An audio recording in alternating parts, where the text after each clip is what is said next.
Hello everyone! This is the first in a series of tutorial videos on working with long-form transcription. The topic of the first video is about your SDO account and adding a new person to Chrome so that you can use both your personal and your SDO account while working.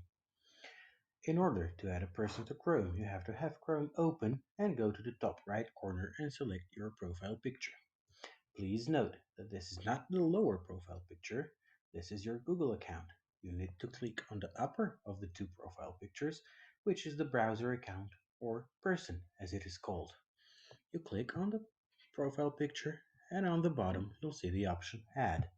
Click on that option and a window opens. Here you can choose your name and profile picture. I will write SDO account and choose the picture and click Add. Now, you can sign in with your account that you already have. Be careful to copy the account and password exactly as they are and not to include any extra blank spaces.